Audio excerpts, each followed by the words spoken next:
Not one Christian ever has produced evidence.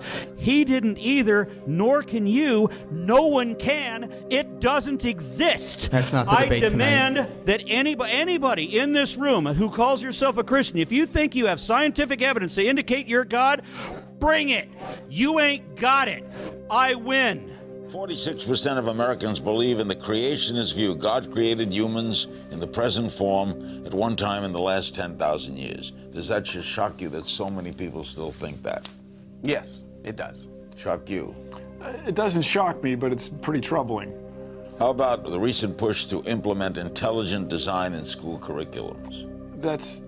It's very Dangerous. bad. It's very dangerous. You don't mess with the truth. You just don't mess with it. Well, do we know the truth? Well, we certainly know that the universe was created a long time ago. Intelligent design is, as the saying goes, dumb.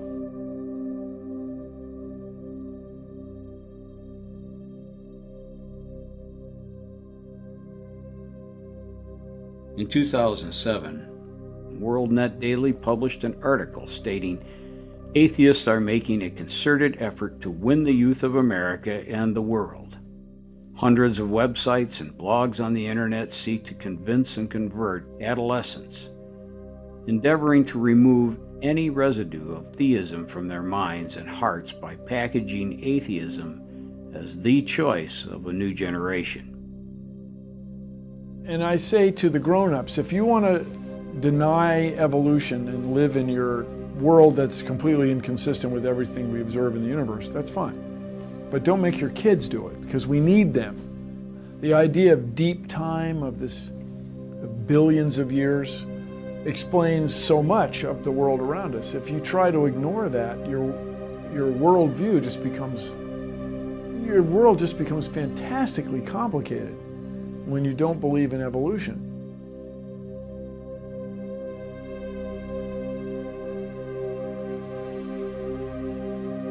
Charles Darwin, who everybody just seems to be a fan of in 2020, said, and I quote, "Often a cold shudder has run through me, and I have asked myself whether I have devoted my life to a fantasy."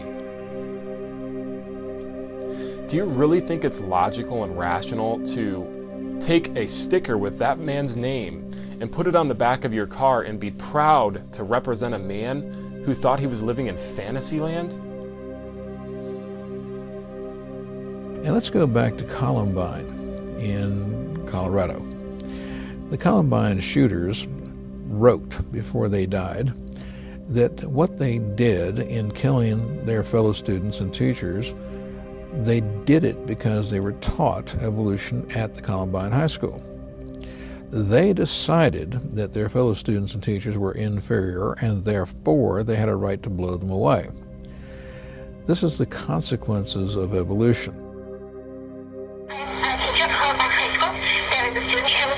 Columbine High School, April 20th, 1999. Shots fired at Columbine High School. Its deadly legacy still echoes today. Active shooter, Sparks Middle School. They have at least 2 down. October 21st, 2013.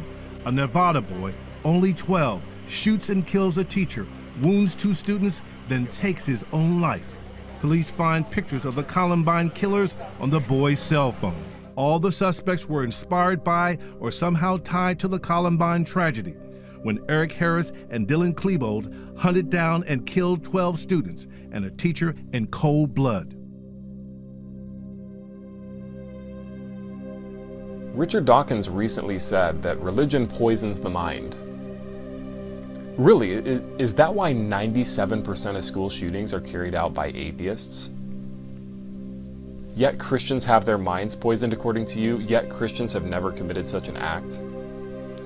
Why would you say that Christians have their minds poisoned, yet atheists lead the world in suicide, school shootings, alcohol abuse, and drug abuse, and you want me to believe that religion is what poisons the mind?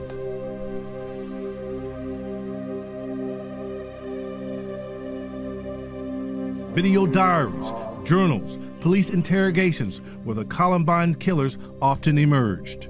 Here's that Minnesota suspect talking to police in May. My #1 idol is Eric Harris. Remember Columbine! He was arrested in this t-shirt. They're looking for things that align with whatever their perceived grievance is. They have taken an unusual fascination in Columbine and other large-scale horrific attacks. The modern era of active shooter events really began with Columbine.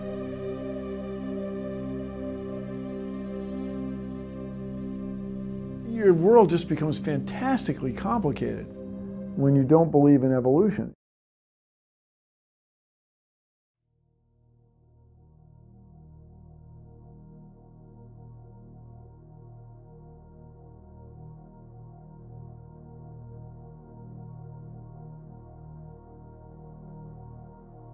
So many wonderful, free-thinking people here, a lot of people that are interested in all sorts of different issues.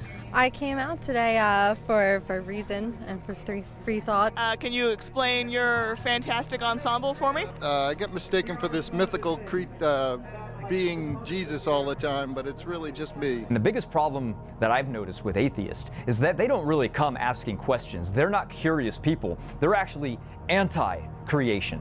This is saying that, Obama's not going to make any kind of legislation or any push to teach our kids in early Earth or young Earth creationism. If they didn't believe it, they wouldn't care. They would literally be off living their own life, doing what they enjoy. But the fact that they're so triggered by it means that they know it's true, and it aggravates them. It penetrates deep. Truth always does. Truth hurts. If I believed that God exists, and I believed that it was the Bible God that existed, I would not worship it. Aaron Ra recently said, if it was the God of the Bible, someone asked him, if it was the God of the Bible, and it was proved to be the God of the Bible, would you serve him? He said, I would not serve it. Talk about hatred for God. Wouldn't serve it. A God that's deceiving us, that's not necessary. Maybe God is bored sitting up there in the clouds and likes to mess with us? They go out on the street, these atheists, and they hold up signs. And they say free thought, good without God, and they hold up all these signs. Do you know how ridiculous that would look if we did that? Look at me, everybody, I believe in science. Who's gonna take you seriously if you do that? That's weird, isn't it? But it's because no alpha male would ever do that. They're an organization. They're a group of people. They all tend to think the same way. And matter of fact, atheist churches are opening up everywhere. The Atheist Church is launching 35 new services in cities across the world. There's ones in New Zealand, Hungary, France, the UK, and 16 here in the US. What's your background? Were you raised in a religious family? Did you go to church? Recently, I've just been debaptized, so I have the actual certificate to show that I've been debaptized. How do you get debaptized? Atheism, remember, is a very small demographic. They only consist of about 5 to 7% of the entire world's population. They're very, very small. But yet, they lead the world in the worst statistics that you can possibly lead the world in. That's depression, medication intake, suicide, and school shootings. They'll say, well, believing in Jesus is like believing in Lord of the Rings. Well, why is it that nobody's writing against Lord of the Rings? Why is it that nobody's writing books against Santa Claus? Why is it that there are millions of people who make it their mission to write against somebody who they claim is nothing more than a fantasy? So why are you out here today? Can you tell me that? To let the religious right know that they got to know where they end and we begin. They're so mad, it's like, why don't you just calm down for a minute and let's talk about things like a rational human being. Maybe we could get to the bottom of why you feel like the way that you feel, and maybe that's probably the reason you don't believe in God. Not because of the evidence, it's because of the way that you feel. There's another atheist believer named Sam Harris, and I say believer because this is a religion. You have to have faith that there's a Big Bang because you've never seen it. There's no evidence of it. But Sam Harris in 2006, he said this: if I could wave a magic wand and get rid of either rape or religion, I would not hesitate to get rid of religion. And what a disgusting freak. I can't wait. This guy's a reprobate. Because evolution is true, and because everything can create itself out of nothing, and because there is no God that's needed for anything, therefore we're just on our own. We've sprouted up these new people that call themselves atheists, and they've decided to live their life and define themselves by this term. Meaning they don't define themselves by what they believe in or what they like. They've decided to label themselves by what they don't believe in, supposedly. So what they've done is they've labeled themselves by something like a non-stamp collector. So take, for example, that I don't like stamps, I don't believe in them, and I don't want to collect them, so I've came up with a term that I can now define myself by not collecting stamps. It really doesn't make much sense, except for unless it really bothered me and it hit me on a personal level. And that's kind of what the concept of God has done to these people. It's affected them in so much of a way that they've now labeled themselves anti-God.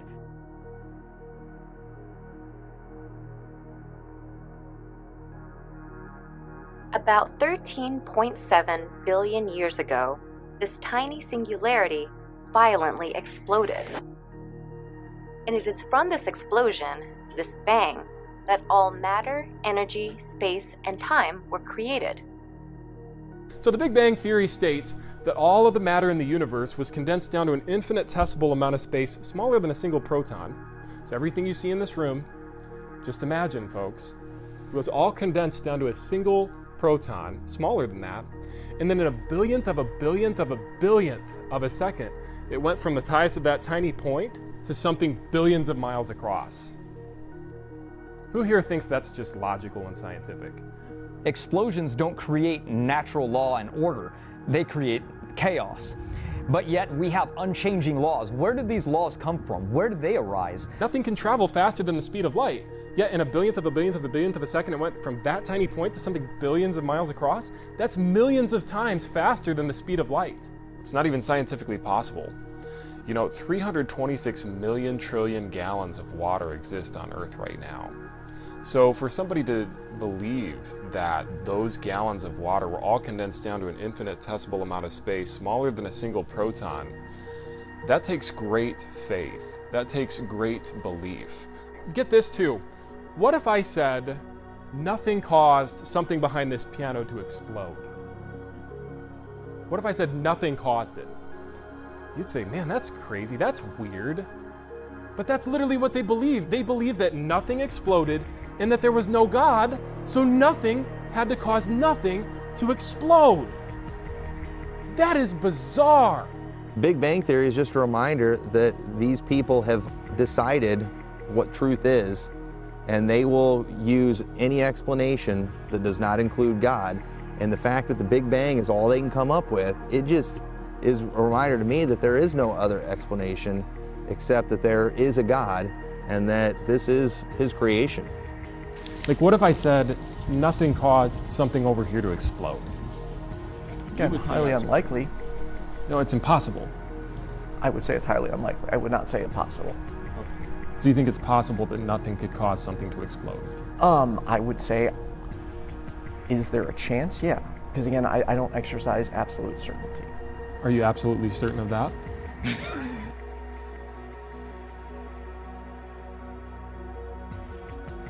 Do you think artificial intelligence always requires a designer? Yeah. But intelligence doesn't. Like actual intelligent beings don't require a designer. So, we don't know. Your statement, you said atheists believe something came from nothing. That's not accurate. I don't recall ever any atheists specifically. I can name 10 right now that say that something came from nothing. Do you really believe that something came from nothing? Yes.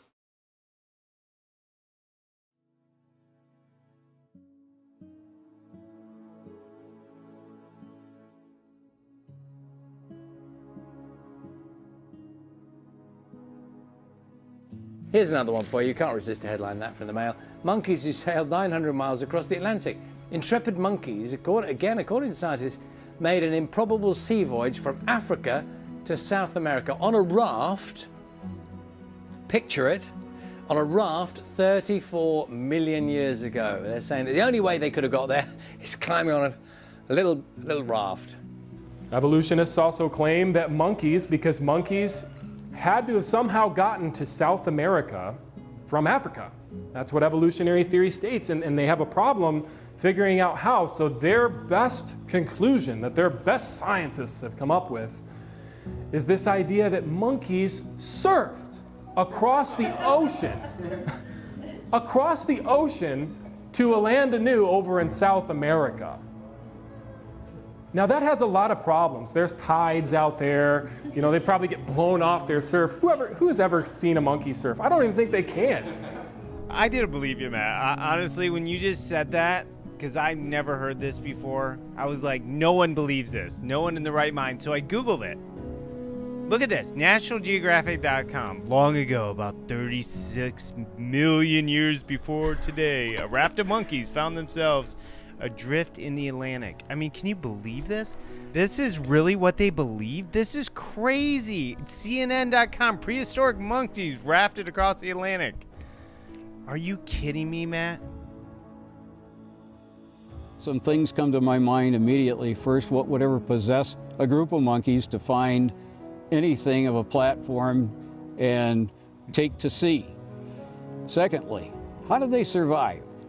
Now, I did a little background on this, and if you rowed a canoe, you'd move at about 3 miles per hour. That's if you rowed. And you would make it across in a straight line, which is not possible, by the way, if you're floating. From Africa to South America, it would take you a minimum of 65 days rowing. Now, these monkeys have no way to propel themselves. They're bobbing around out there like a cork in the ocean, and that brings to mind the perils that one experiences at sea.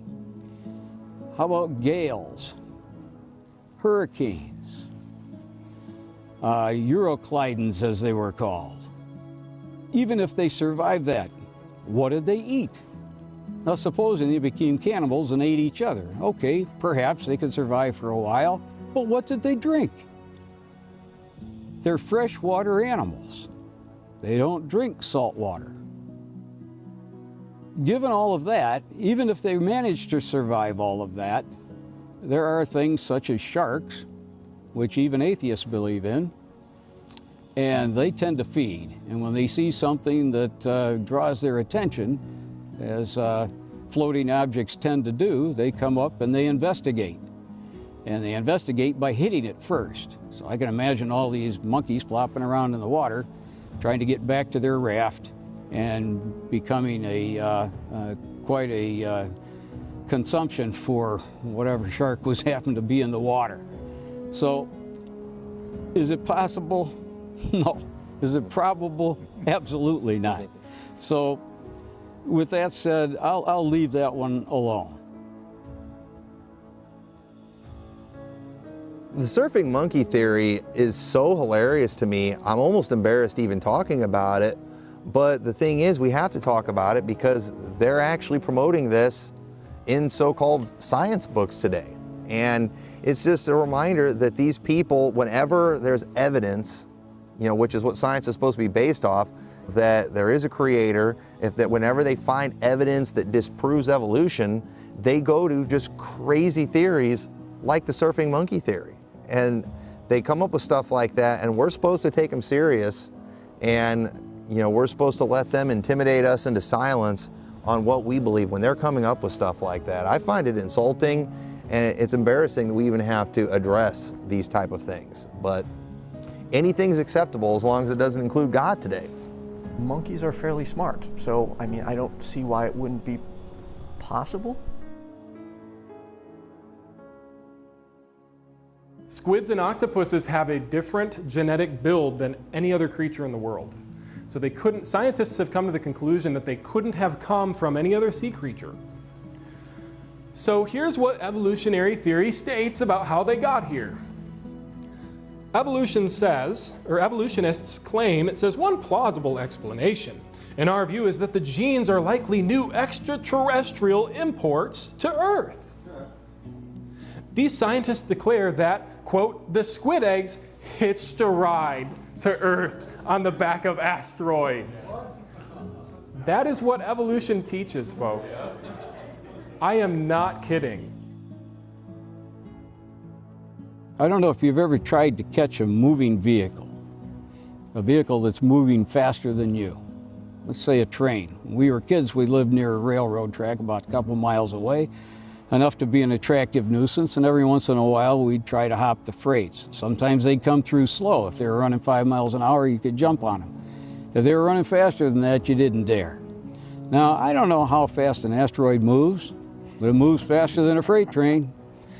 I'm not sure how squids and octopi even got to outer space to begin with. They're aquatic animals, and they do process oxygen from the water. So now they're out of water. They're on the, assuming that somehow they got in this asteroid, how we don't know, maybe they have asteroid stops in space that we don't know about.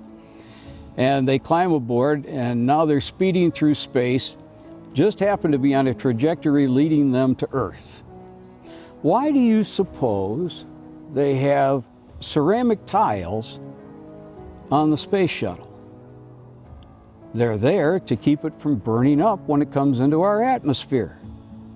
I submit to you that if they came in on an asteroid, fully exposed to the elements, coming through our atmosphere would turn them into a piece of ash instantaneously. So the process that they want you to believe is so absurd that I can't imagine anyone would believe this. But there are some that believe that scientists and their ideas and their work is infallible. And to that I say, nonsense. This idea of an octopus coming to Earth through a comet or riding on an asteroid or something like that, to me just seems crazy. I mean, if they could survive a trip through space on an asteroid, then shouldn't they be adaptable enough that they could survive on land as well as water? So shouldn't we have some kind of relations to the octopus living on land somewhere? Yet there is none, which tells me the evidence says that that theory is completely baseless. It's just something, to me, the octopus is evidence of a creator, and it is evidence that completely defeats what they're teaching. But they're allowed to come up with these crazy theories that cannot be proved. They flew here on the back of comets. That's what you believe. You believe that squid and octopus eggs were attached on the back of comets. They flew and they landed in the ocean, and then they became mortal enemies with one another. That's the logic that you bring to the table with evolution. I do need to look that up if that's true. Yeah, that's what evolution teaches, is that monkeys actually got on rafts. Recently, they did a study on man's anatomy in regards to the face of man. And they were wondering, since we supposedly evolved from monkeys, how we got facial hair, or how we ended up having facial hair that grows out down here. Evolution literally teaches that our face and that our hair was created as a cushion, and that we were actually punched to the point where natural selection had to create a cushion in our face. That is weird. Have you ever watched a boxer walk into the ring? What's the first thing that the coach does? They smear Vaseline right over your eyebrows. Do you know why? Because that's hair. And when you get punched in the face and it hits the hair, your hair is very sharp and it will cut into your skin and you'll bleed into your eye and the fight has to be stopped. It's the worst thing that could possibly happen. And I've actually grown facial hair out in a fight. And guess what? I got cut on my chin. It's the only scar that I have on my chin is from hair. It didn't protect me at all. It did the exact opposite thing. It actually was worse. So whoever invented the theory didn't have any logic or any ability to think like, let's see, what would happen if I got punched in the face with a beard? Well, I just Googled it, and it's up on Life Science. Did men's beards evolve to absorb a punch to the jaw? This is ridiculous. They'll believe in Bigfoot and aliens and hollow earth, that we live in a hologram, but creation? No way. That's crazy. I'll believe that monkeys got hit in the face until they grew beards before that. It is shocking that in 2020, with all the information that we have and the ability to Google things, that people even believe in evolution. They say that the reason that we lost our ape hair is because apes started sewing and knitting clothes. So they didn't need their hair anymore.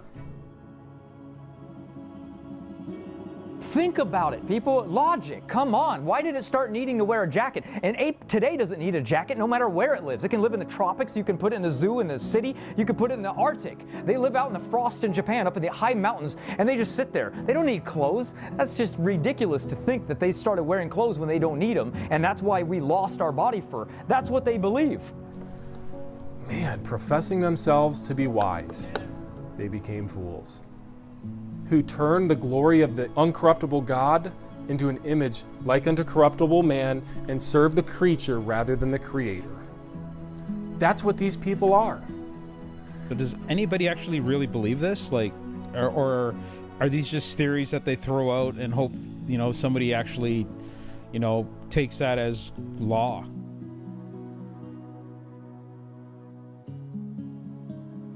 These people are teaching that we evolved from these primates.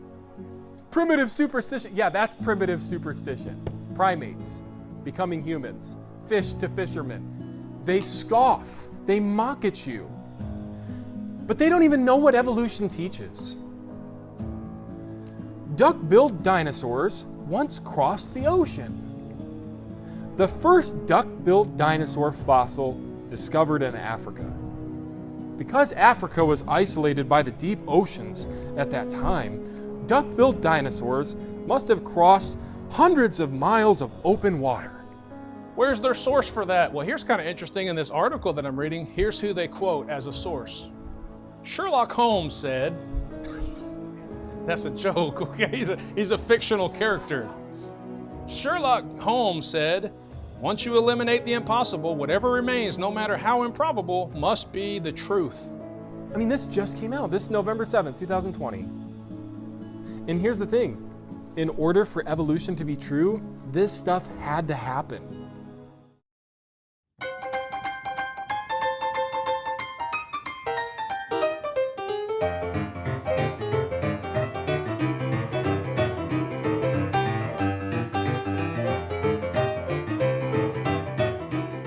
I don't know if these dinosaurs would have been eating fish on the way or... And it's absurd, some things that people will believe, and yet they'll reject the Bible.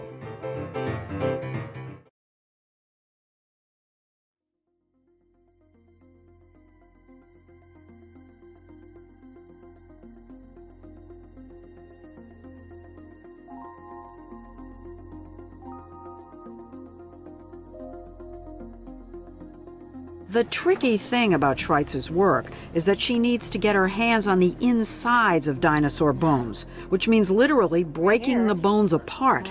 Being a fossil, there should have been nothing left.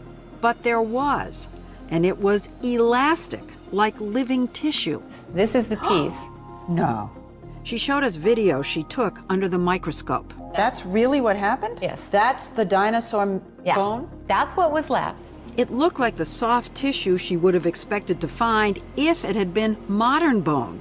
This was impossible. This bone was 68 million years old. So you see this and you think, what? You I didn't want to tell anybody. You'd be ridiculed, Yes. right? And so I said to my technician, okay, do it again. I don't believe it. And yet, in sample after sample, they were there. Things that looked suspiciously like flexible, transparent blood vessels. She finally mustered the courage to tell Jack. How could that be? How could that be? That's right. The things Mary was finding inside dinosaur bones, Look at that. blood vessels, and even what seemed to be intact cells, pose a radical challenge to the existing rules of science. That organic material can't possibly survive even 1 million years, let alone 68 million. Mary, Jack, and their team published their B-Rex findings in a series of papers in the journal Science and were promptly attacked. Critics said their samples might have been contaminated.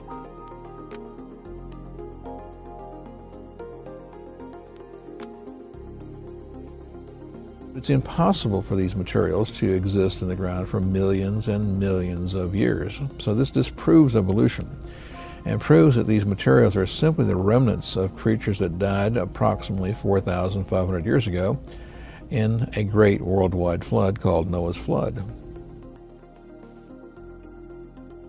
Dinosaur soft tissue is another example of the scientists ignoring the evidence. Here we have evidence that they're not as old as they say, and yet we're supposed to ignore it. Because obviously, if there's soft tissue, it must last 65 million years because we know dinosaurs were 65 million years ago. Well, are you sure about that? Because the evidence is saying something else.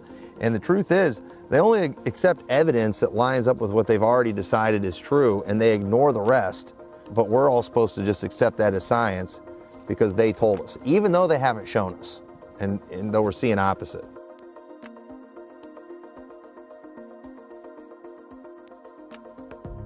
Dinosaur soft tissue, and we keep finding it. Matter of fact, when you ask the scientists who find these things, they actually say that it's so rampant you can literally go into a museum, pull out a drawer where these dinosaur bones have been for hundreds of years, break them open and find dinosaur DNA and material that's inside of them. That's how rampant it is.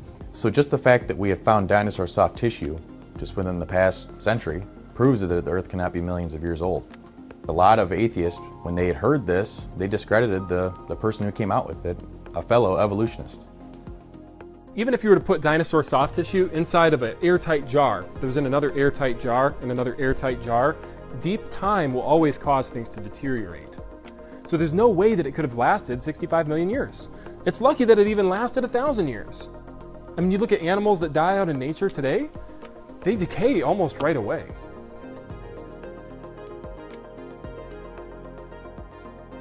Well, here's what the Bible says about dinosaurs. Now remember, Job apparently never saw a dinosaur, according to these people.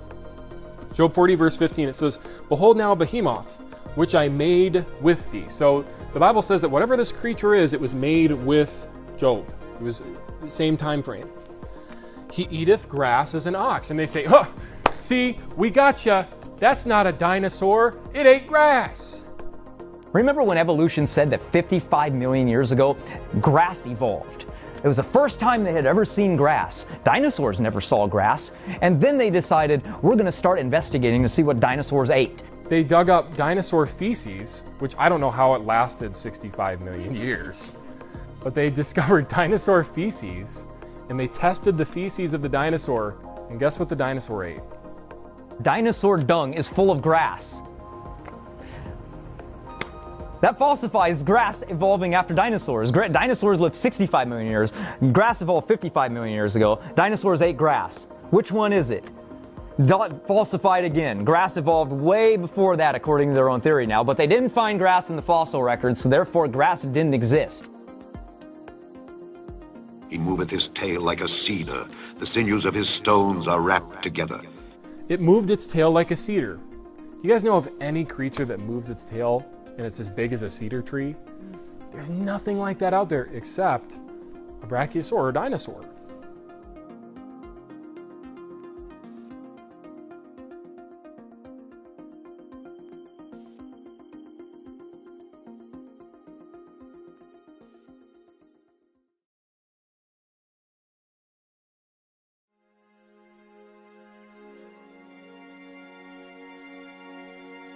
God is nowhere in the law of thermodynamics. But you weren't really able to tell me what those were. Fair enough. To be very clear, science, not my area at all. However, there is a countless number of possibilities. Free thought compares both sides of an equation. Evolution is the only theory protected by law, which means that you're actually not allowed to free think outside of evolution. If you have to have laws to protect your scientific theory from scrutiny, what does that tell you about your theory? Are you really allowed to be a free thinker? Now this is actually anti-education, because to have a good educational technique, to have critical thinking, you have to teach both sides of the issue and allow the student to decide for themselves which one they will believe. What we cannot do in a lab is we cannot create life. We've tried every possible method, and we can't do it with all of the most high-tech instruments in the world. So you think that what couldn't come alive in a laboratory could, under controlled environment, could come to life in a violent prehistoric environment? Saying it's not possible right now doesn't mean it's not possible. So you're putting your trust in something we have not yet discovered. I'm not putting my trust in the theistic explanation of God. But you're looking for some explanation in the future. Yeah. So you're putting your trust in something we have not yet discovered.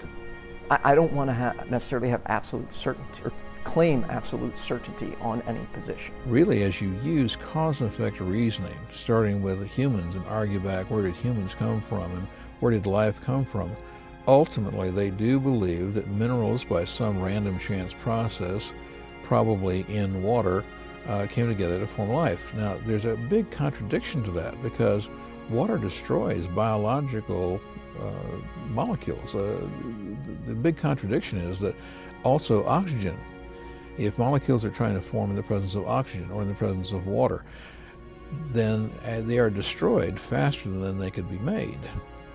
Life cannot come from non-life. That's a law of science. It's the law of biogenesis, that life cannot spontaneously create itself.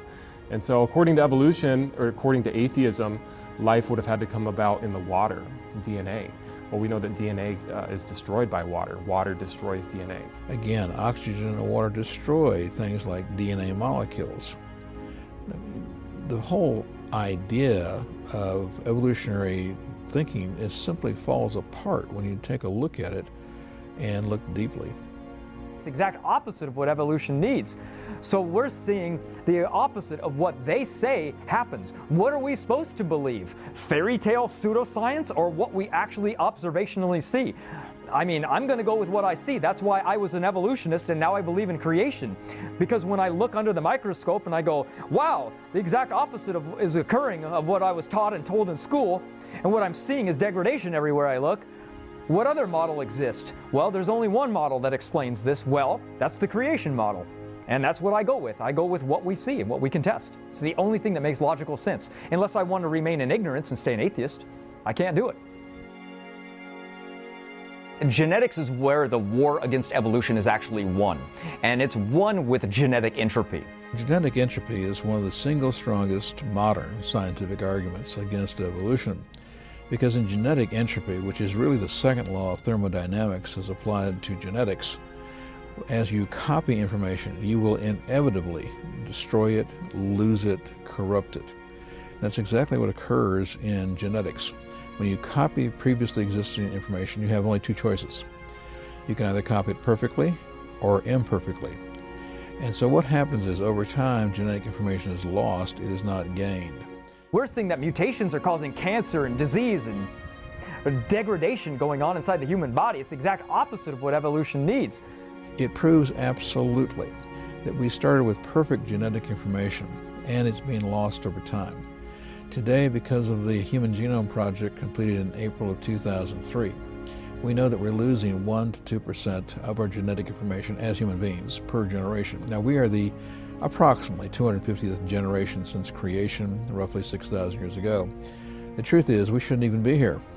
The amount of information that's being lost should, in fact, have caused us to become extinct. You either have to believe that somebody created the universe, which is consistent with the laws of thermodynamics, or that matter and energy created itself from nothing and that it poofed into existence magically.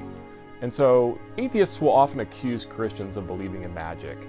But here's the thing, anybody that believes that matter and energy could create itself believes in magic by default. That is a magic act. Do you think like an explosion out of chaos produced order? I don't know. Do you believe in the Big Bang? Yeah. As far as I've understood it, yes. That's an explosion out of chaos. Yeah. Do you think it produced order in life? I think it's possible. Now, do I think it's likely? Probably not. Let's grant your argument that somehow nothing could create everything. Well, if that's the case, then how do you justify the precision of the creation? I mean, 326 million trillion gallons of water exist on Earth alone. Do you think all of those were crammed down to an infinitesimal amount of space, all those gallons of water? See, I don't have the answer, and that's why I think... But you believe in the Big Bang. Right. So you're putting confidence in something that you don't even know. So the second law of thermodynamics is an excellent argument proving that evolution is not true. It proves that you start with the complex and end up with simple. That's exactly opposite to what evolutionary theory, or as I put it, evolutionary religion says. Well, the dust that we see in space actually proves creation. Now, there's two aspects to that. If we are taking a look outside the solar system, out into the galaxy and between galaxies, the dust in the solar system, which we can measure, is being pulled by gravity mostly into the sun, because the sun represents 98% of all the mass in the solar system, and that dust is being pulled in, but the dust does get accumulated and pulled in by the gravity of planets as well. But if the solar system were as old as evolutionists claim, then it should be dust-free. The fact of the matter is, there's plenty of dust out there.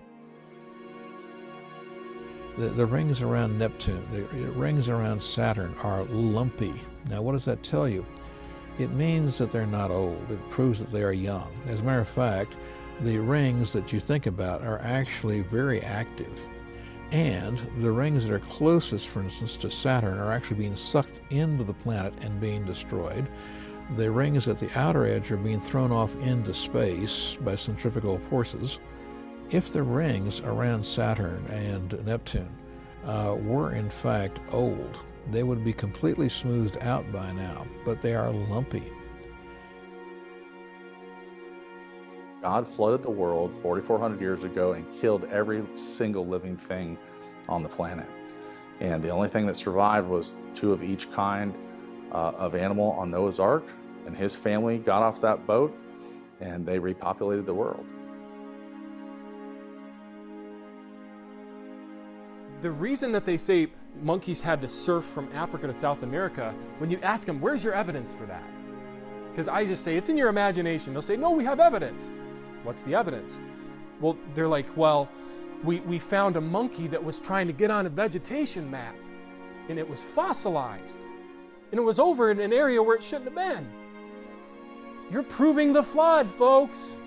It was trying to survive. Like, why else would it try to be hopping on some vegetation mat unless it was being buried by a flood? Whole whales have been found throughout the United States on the top of mountains. Now, how do you think they got there? I wonder how. Here's the thing about whales. Because they're so heavy in fat, when they die, they float. And when they float, their carcasses start immediately being eaten. They would be eaten by birds, by sharks. You can watch it on YouTube videos even today. They watch a whale that dies. It's being consumed rapidly, and then they get beached. They fall into a beach, and then crabs and everything else eat them on top of it. Their carcass doesn't last long. Even their bones are corroded away fairly quickly. So because their carcasses degrade so quickly and so fast, there's only one way that we should ever find fossils of a whale preserved, and that would be from a flood. They would have to be buried very quickly. Now, why would we find whales on a mountain? Why would they be on hills at all? The only way that they could possibly be there is from Noah's flood. There is no other reason you would ever find a whale on a mountain unless it happened from Noah's flood. That's it. There is no other option.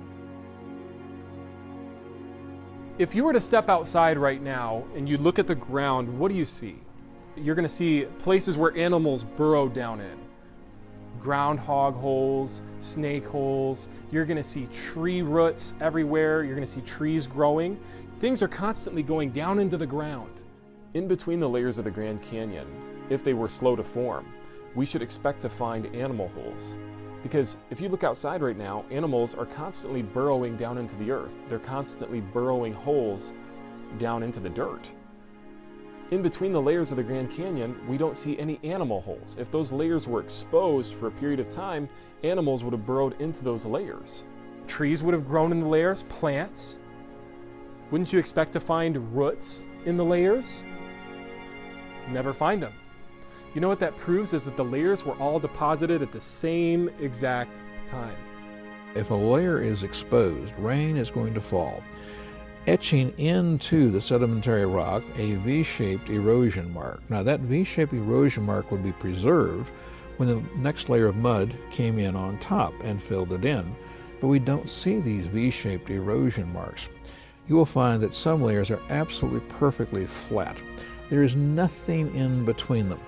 But the fact of the matter is that there are many things about the Grand Canyon that prove that this is not slow and gradual accumulation over millions and billions of supposed years. In fact, it is a result of one year-long worldwide flood. What about fossilized seashells up on the top of Mount Everest? How'd they get there? Evolutionists say, well, they were pushed up through millions of years of plate tectonics. Plate tectonic shifts put them up there. Well, let's go back to fantasy land and pretend that's true.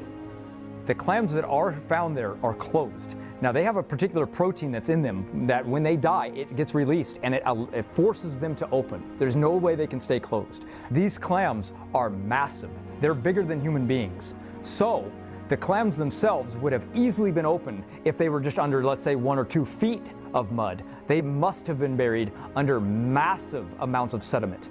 How could there be clams both buried and on the surface of Mount Everest that have not yet opened when they died?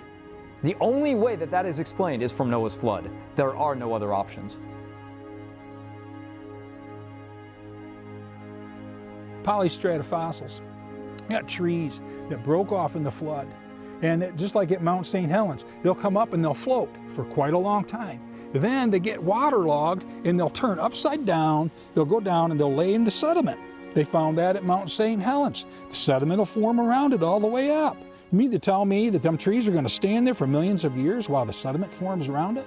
They teach that these rock layers are millions and millions of years old, but how can that be if they can find trees that are going through multiple layers of these supposedly millions and millions of year old rocks? That doesn't make any sense.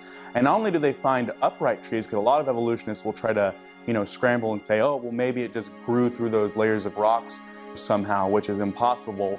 But they actually find upside down polystrate fossils, which just completely debunks that the Earth is millions of years old.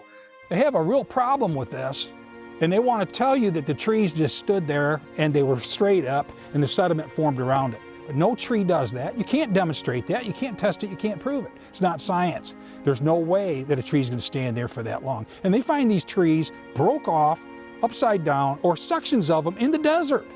That shows that there was a worldwide flood that could fossilize and pick up those trees and rapidly fossilize those things. Ethan, it's not hard to figure out that the law of cause and effect states that for everything that comes into existence, there's a cause. And so therefore, the cause of the universe, if it created time, must be outside of time. If it created space, it must be outside of space. If it created matter, says the law of cause and effect. So where does it specifically state that in order for this to be created, something outside of it has to create it? Do you think unconsciousness is going to cause consciousness? Have you ever observed that? No, I haven't. Why would you believe that? So you'd have to believe that it was a conscious being that created consciousness.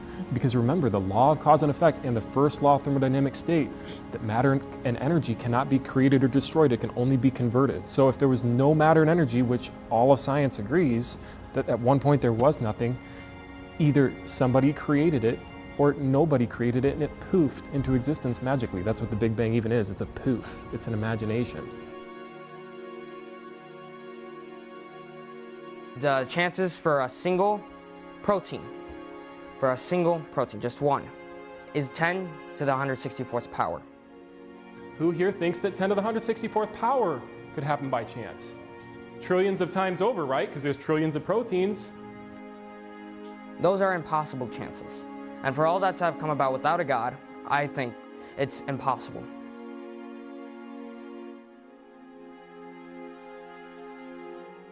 Everything's tending towards chaos. The sun's getting smaller, the moon's getting further from Earth, the Earth is slowing down. They always say, give it more time and everything will happen. Like, you can have fish to fishermen over time, bacteria to biologists. Just give us more time. Time is their God. But it takes longer than that, Ken. That's the problem. You won't allow us the time. You always tell us that the time is the religion. It's not enough time, Ken. We need more time. Okay, let's give them more time. The sun's burning down. The moon's getting further from Earth. Earth's slowing down. Things are heading to a point where we can't even live. So just give it more time. if we give it more time, it's going to be bad. Evolution can't work. It can't work with time, it can't work without time. Knowing this first, that there shall come in the last days scoffers, walking after their own lusts, and saying, Where is the promise of his coming? For since the fathers fell asleep, all things continue as they were from the beginning of the creation. For this they willingly are ignorant of, that by the word of God the heavens were of old, and the earth standing out of the water and in the water, whereby the world that then was, being overflowed with water, perished. We have an obligation to help our brothers and sisters. And yes, an atheist actually is a brother and sister by blood. Are they part of the spiritual family? No, they need to be grafted into us. Then they become our spiritual brother. But right now they're outside and it's up to us to bring them in. And what's happened is they've been diluted and lied to. And they're mad at us for telling them that they were lied to. Why? Why are you mad at us? It makes no sense. You're mad, you're hating me, and I'm really going out of my way to tell you the truth. Why? So you can hate me? Of course not. I'm doing everything in my power to tell you that you were lied to.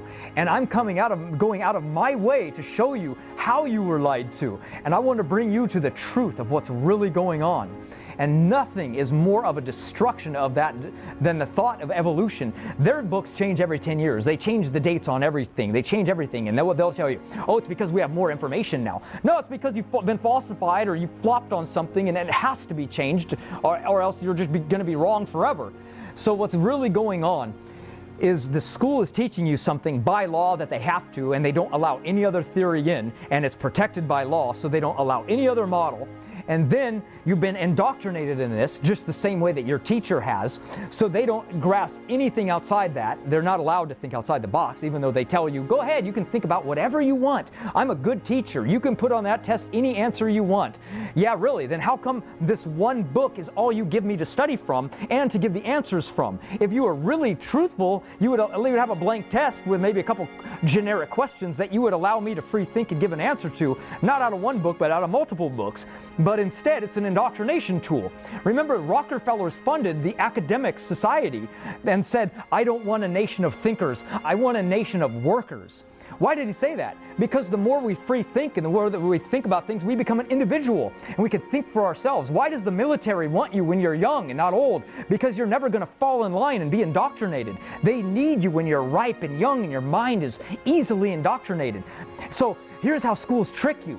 They come along and they throw a math class at you. Well, guess what? Math is a fact. It's true. 2 + 2 is 4. I don't care where you go. And then they throw you in an English class. Well, everyone's speaking English. That must be true.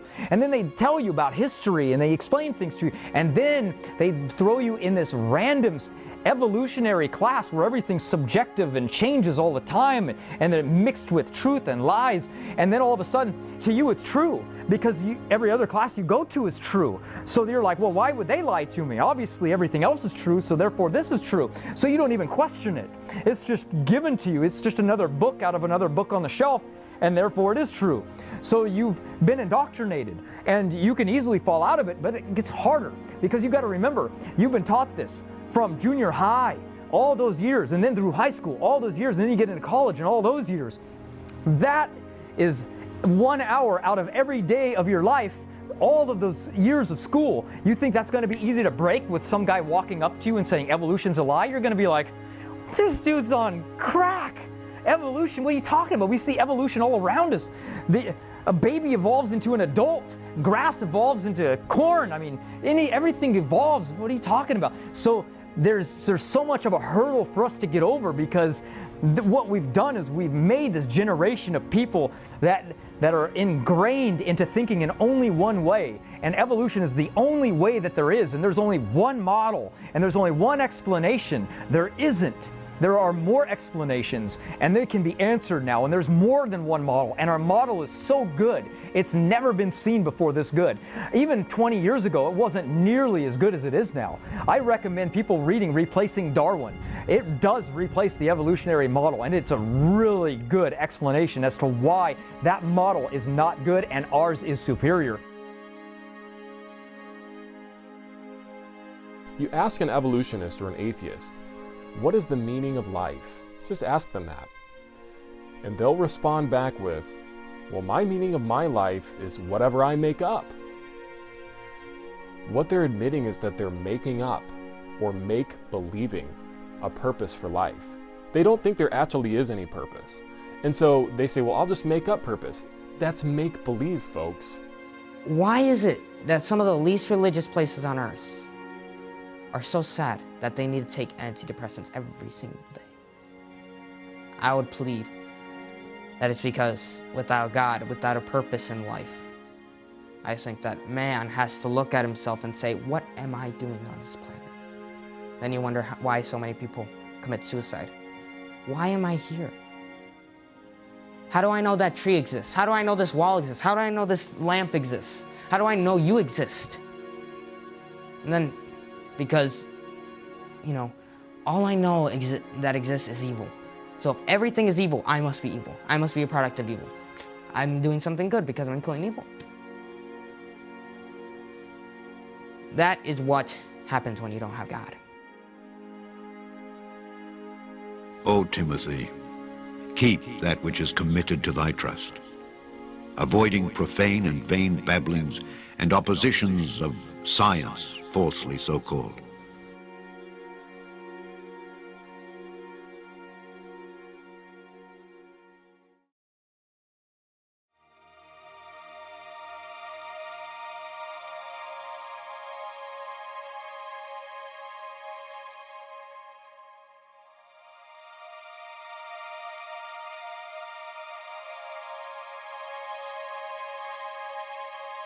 You know what foolishness is? It's believing that everything in the universe came from nothing. That's foolishness. You know what foolishness is? Believing that we're related to monkeys and that we're also related to bananas and the grass at the same time. That's stupid. That's foolishness. There's many people that really believe that the earth is millions of years old, and they really believe that they came from a dot that exploded magically out of nowhere.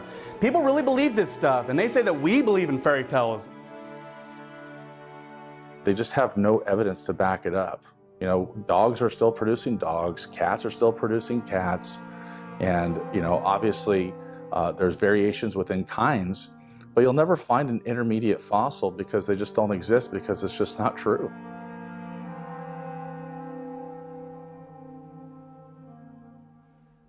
These people, it just goes to show they don't know the Bible. So, of course, they come at us when I bring these things up to them with the blanket statements that we've all heard a million times. They'll say, well, must take a lot of faith there to think that a virgin could conceive there, buddy.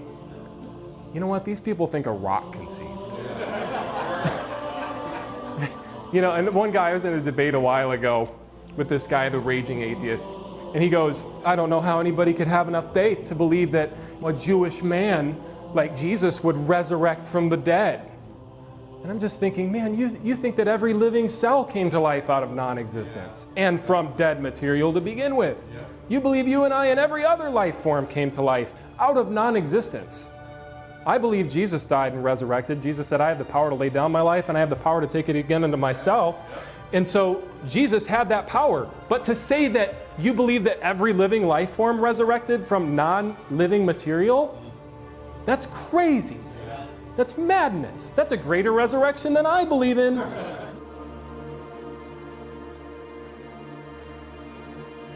They want to talk about Christianity being a fairy tale and being a phony story, but look at what they believe. You have to have a lot more faith to be an atheist than you do to be a Christian. Believing the gospel is easy. Believing that someone made everything here makes sense. But believing that a dot blew up and created everything, and two slugs crawled out of the primordial soup after it rained on the rocks for billions of years, married each other, and then made all the things that you see here, that's a fairy tale. Saying that a frog became a prince, that's a fairy tale. God is nowhere in the law of thermodynamics. But you weren't really able to tell me what those were. Fair enough. To be very clear, science, not my area at all.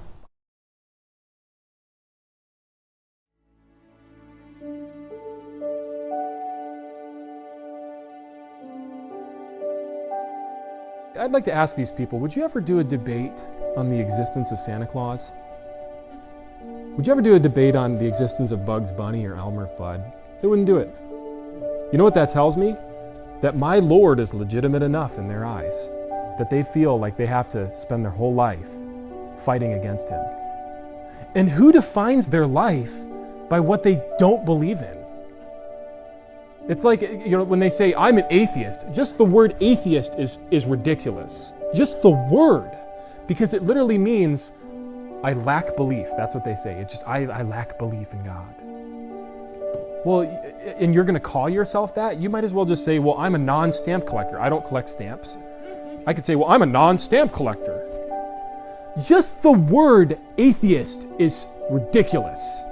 Just the word. And somebody wants to call themselves that? This guy I interviewed, he's like, yeah, you pretty much hit the nail on the head there, Mr. Powell. That's how we define ourselves. Change your definition. Find something better to believe in. They say, well, we don't have any beliefs. Is that your belief, that you don't have beliefs? They define their life about disproving something that they think is a fantasy, quote unquote. They would never do the same with Bugs Bunny. They would never do the same with Lord of the Rings. They're like, believing in Jesus is like believing in Lord of the Rings. Well, okay, let's do a 3-hour debate on Lord of the Rings then. They won't do it because they know that God is legitimate enough to fight against. By the way, the title of my message is God or Magic? Because remember, anybody that believes that natural causes could create themselves or that matter and energy could create itself believes in magic. That's magic. Just think about the concept of the Big Bang. Poof! Magic. It's an imagination. That's all it is. It's a rabbit being pulled out of a hat. First law of thermodynamics. Scientific laws are on our side as the Christian. My theory is consistent with every law of science. Theirs, they have to make believe. You ask them, ask an atheist sometime, what is the meaning of life? You guys ever asked an atheist that? You know what they always say? They always say, well, my meaning of my life is whatever I make up. Do you realize that they're admitting that they're making up or make-believing a purpose for life? That's make-believe. They say, oh, the Bible's primitive superstition. No, you know what primitive superstition is? Saying that we came from primitive primates back in primitive times millions of years ago. That is primitive superstition.